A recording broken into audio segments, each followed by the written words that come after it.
Hey everyone! In this video, I'm going to go through a quick coding example to illustrate some of the points that we talked about in the previous two videos on statistical inference in the linear regression framework from a frequentist perspective. So now we're going to put this into practice and show some of those properties and derive some of those statistics in R directly. Okay. The example that we're going to work with is a familiar one. It's one from our Q&A sessions. From which was also kind of in the first chapter of the readings, which focuses on the relationship between economic growth and the success of presidential incumbents in U.S. elections, in U.S. presidential elections. Okay, the data set is the same that we used in the Q&A session. That's the Hibbs data set. We're just going to load it here. And you can see an overview here of the data set. We have different election years. In total, we have 16 elections. This is going to be a simple bivariate case. We have a growth variable, which is just income, per capita income growth over that the previous period, and then the election outcome for the incumbent. And we have some information about the incumbent party and the competing candidate. Okay, and in our Q&A session, one thing that we did was kind of replicating this graph, and other visualizations where we looked at again the relationship between or the association between average recent growth in personal income and the incumbent party's vote share. Okay, and so we kind of looked at this regression line and added this to the scatter plot, and now we're going to actually kind of go through parts of the math to kind of derive both the OLS coefficients, but also to kind of derive kind of standard errors and uncertainty, and describe the uncertainty around these estimates with this specific example. Okay. So the first thing we want to do is we want to compute our OLS coefficients. So actually compute our OLS estimates and the standard errors. Okay, and we're going to go through this step by step to just illustrate some of the math that I showed you in the previous couple of videos. And remember that from the previous semester that we derived the OLS estimator in matrix notation as x prime x inverse x prime y, right? This is the basic formula that we can use to compute our OLS estimates. Okay, so beta hat here is of course the vector of all like OLS coefficients in that specific model. Okay, we can directly program this by hand if we want to kind of confirm that this will actually give us proper OLS estimates. The easiest way to do this is to just write a simple function in R that basically just computes this matrix, this little piece of matrix algebra, essentially. Okay, of course ultimately there are more efficient functions in R to compute OLS coefficients, but we kind of want to go step by step through the math, and so we're going to write our own function just to show that point. The function that I'm doing here is very simple. It's just one line of code essentially. We have our function, we have two arguments. We have y, our dependent variable, and x, which is a matrix of independent variables, including a column of ones for the constant. And if we have these two inputs, all we have to do to compute our OLS coefficients is to basically just program this function in R, and this is what you see right here. We have transpose of x, that's x prime, matrix multiplied by x. Then we have the solve command that computes the inverse of that matrix, so that's x prime x inverse. Okay, and that is matrix multiplied with the transpose of x, so this is x prime here, and y, okay? And we just convert this, the result of this matrix multiplication is of course a matrix, and just for simplicity, we will return this as a vector, okay? So the outcome of this will just be a vector of regression coefficients, okay? And note now that the number of coefficients that we estimate just depend on the dimensionality of x, right? So we, in our example, we're going to work with a simple bivariate model with, you know, an intercept and one slope. But this function would work with, you know, in a multivariate context as well. You know, we would just have more columns in x, and the math is the same, okay? So if we want to estimate our regression coefficients in this context, we have to prepare our data. Of course, our dependent variable is the vote share of the incumbent party. So we'll save this in an object y, because we're going to use that separately. And then we have our x matrix, and that's, as I mentioned, it's a 2-column matrix of first a column of ones, which is included in order to compute the intercept.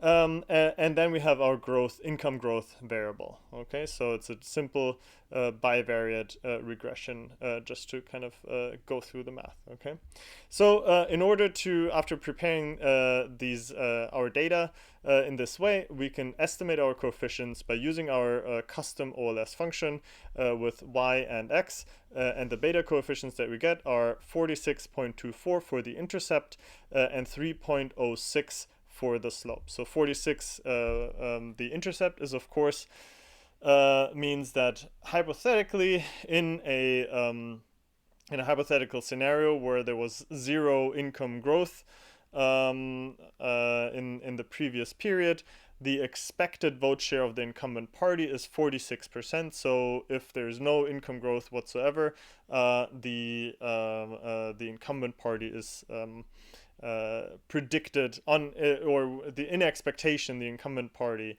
would lose with 46%, of the vote, of course, less than 50%. Okay. The slope we can interpret as every 1 unit increase in the income growth, which was on a percent scale as well. So 1% increase in personal income is associated with an average increase in the expected vote share of the incumbent party by 3 percentage points. Okay, so that would be our slope coefficient. Okay. Of course, we want to not only compute the point estimates, but we also want to quantify the uncertainty around these estimates. And so we saw in the previous videos that we can compute the standard error of our regression coefficients using this formula. We have the standard error of the regression here, that's sigma squared epsilon. So that's the deviation from the fitted regression line times x prime x inverse, and we take the square root of that to get the standard error. Okay. So the first thing we have to do is we have to compute the standard error of the regression. In order to compute that, we first have to compute the residuals. The residuals are just our observed y minus x times beta. That's our y hat. Okay, so y minus y hat will give us the residuals. We will also need the degrees of freedom. The degrees of freedom are just the number of observations, which is just the length of y, minus the number of columns in x. That's the number of parameters that we're going to estimate. One for the intercept and one for the slope for growth, okay? Income growth.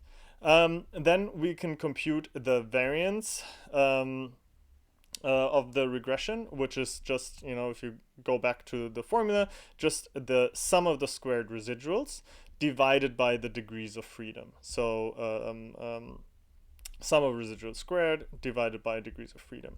And then the standard error of the regression, which again is this sigma squared up here, or our estimate of the standard error, the estimated standard error of the regression is of course the square root of this variance.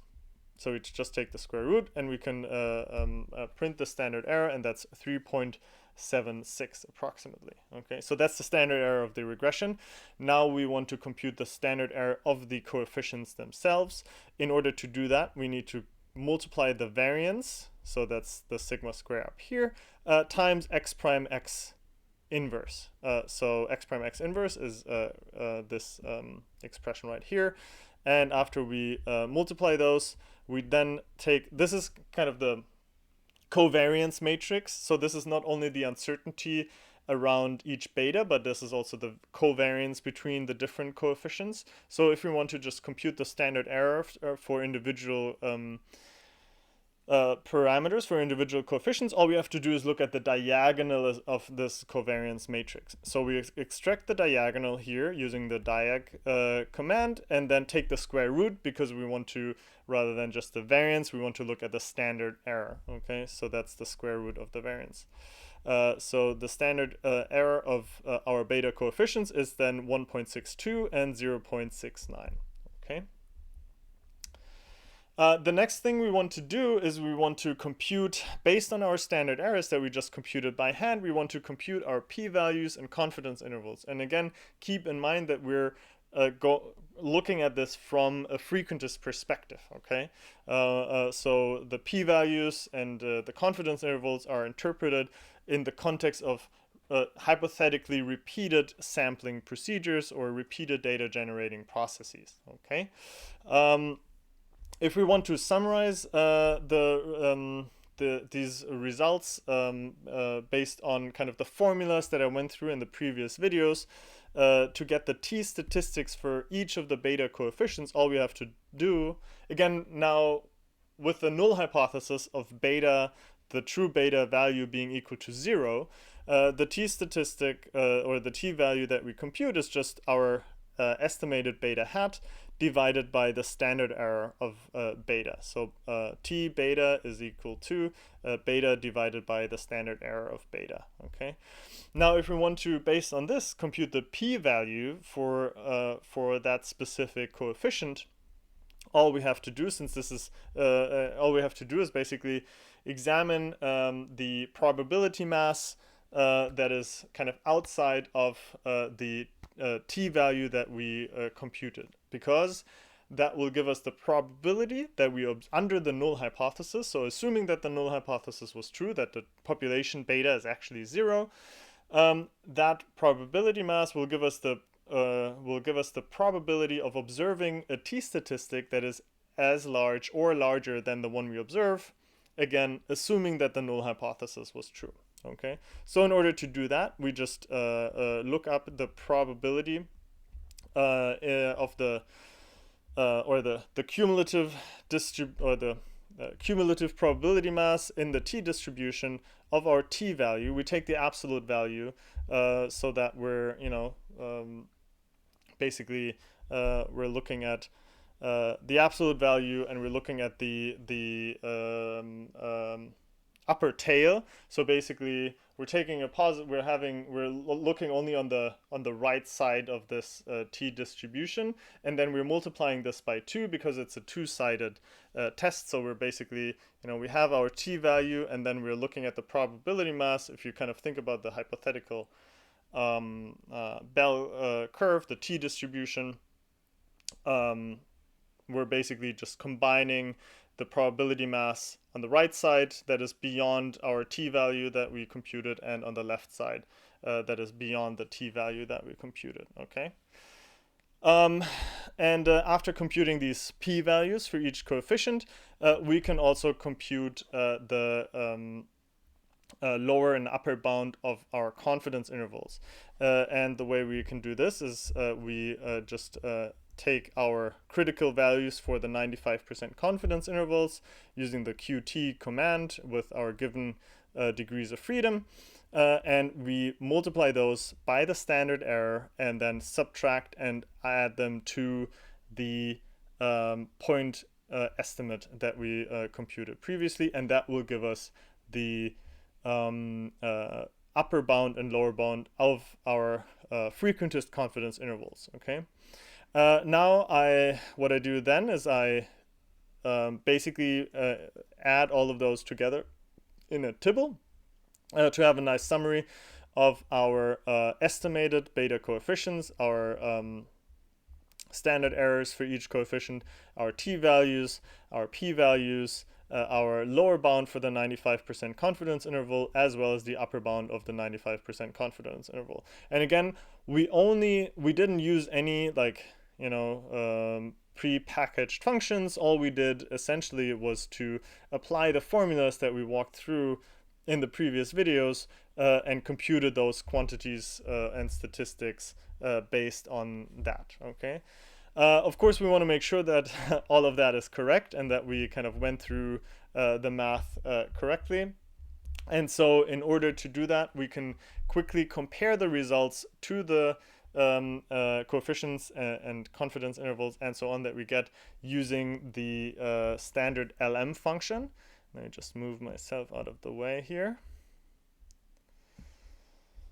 And the way we can, of course, estimate the simple regression using LM is using the LM command, vote, and then tilde growth. Growth being, of course, the independent variable. Our data is hips. There are a couple of different functions that we used in the past to kind of extract the coefficients or the confidence interval, or just look at the summary to include our p-values and statistical significance and so on.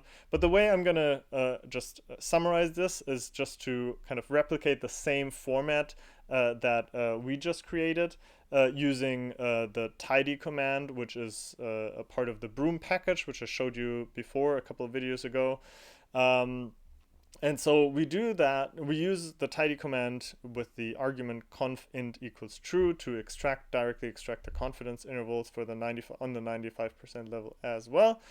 And I just rename some of those columns to make this tibble exactly equivalent to the previous tibble that we computed manually. And we see that across both the point estimates, standard errors, t-statistics, p-values, and the confidence intervals are exactly the same. So that shows that the custom functions that we went through, the formulas that we kind of just basically applied from the statistics textbook, yield the same result as the pre-packaged LM function. Okay, so this should give us some confidence, and I hope it helps you to kind of go through that step by step to also kind of get a better understanding of the underlying math in kind of deriving these frequentist properties of the OLS estimator. Okay, of course, going forward in our Q&A session, we will talk a little bit more about a different function to estimate OLS, which is stan_GLM, or the StanArm package in general, which also allows you to estimate linear regression models, but has additional capabilities as it allows you to, for example, incorporate prior information and so on. Okay, after now kind of reviewing the conventional frequentist perspective, here we will kind of make the move to our StanArm in the Q&A session and in the following weeks. Okay, so much about kind of the classic statistical inference in the linear regression framework. In the next video, I'm going to talk about linear regression and maximum likelihood estimation.